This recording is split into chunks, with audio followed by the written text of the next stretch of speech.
Viongozi watumishi wa Mungu kutoka Tanzania, nichukue nafasi hii kuwakaribisha kila mmoja wenu, pamoja na kwamba mmeshakaribishwa.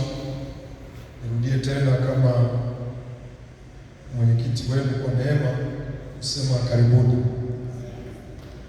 Hapa ni Ngarenaro Jerusalem Baptist. Mwambie mwenzako umefanya vizuri kuwa hapa, sababu katika Zakaria 14 mstari wa 12 nasema mtu yoyote asiyekwenda Yerusalemu mvua haitanyesha kwao. Na umekuja hapa Yerusalemu, umefanya vizuri kuja hapa. Tunamshukuru Mungu sana pamoja na wanafunzi wetu ambao tutakuwa nao katika hizi siku za semina. Kwanza ni pende kumshukuru Mungu kwa sababu ya umoja wetu huu wa Kenya na Tanzania katika cluster yetu hii. Bado ni umoja, ni kama mtoto ana miaka miwili sasa toka cluster hii imeanzishwa, lakini hatuachi kutambua mchango mkubwa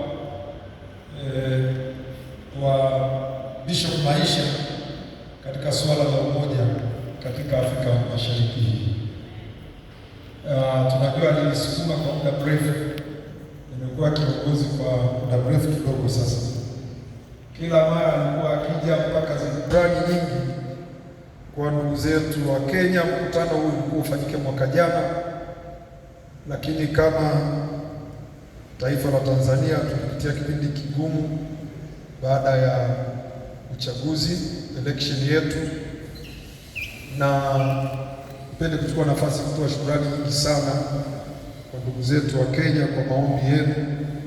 Wengine walitupigia moja kwa moja, hata walipotukosa walipiga simu kwa watu wengine kuhakikisha jamii hii ya Ubaptisti kama tuko salama, na wakisema changamoto ya afya mara mwisho tuliwasiliana na kumbuka katika maombi yetu baba alikuwa mwema, na nilikuwa nimemwalika aje hapa afanye huduma, na baadaye akapata changamoto hiyo. Tutaendelea kumwombea ili Mungu aendelee kumsaidia aweze kurejea katika utumishi wake. Mmoja wetu huu kama simu yetu tunavyosema, matunda ya umoja ni kushirikiana kwa pamoja kama familia, hasa katika wito ambao Yesu Kristo ametuitia kama kanisa lake hapa Tanzania na Kenya, ili kwa pamoja tuweze kufaidi matunda ya umoja huu kwa klasi yetu. Ni ishara nzuri sana kwamba ndani ya miaka miwili hii tunaendelea kukua.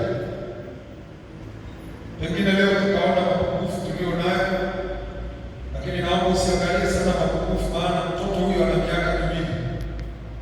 Naamini katika siku za usoni umoja huu utaendelea kuboreka.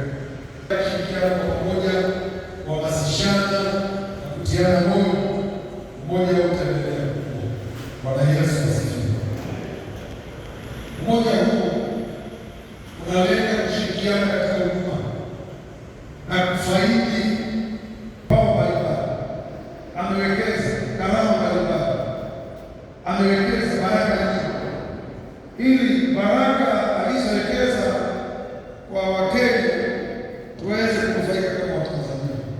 Baraka alizoweka ndani ya kanisa la Tanzania na matunda hayo waweze kufaidi Wakenya, na tunaamini ya kwamba umoja wetu huu ndio malengo yake hasa katika ufalme wa Mungu, katika utume tulio nao kama kanisa.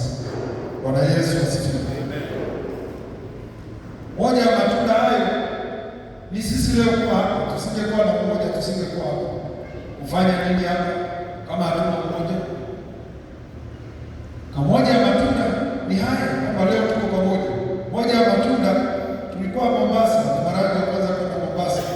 Nairobi nimeenda, Kakamega nimeenda, lakini sasa hivi tuko Mombasa.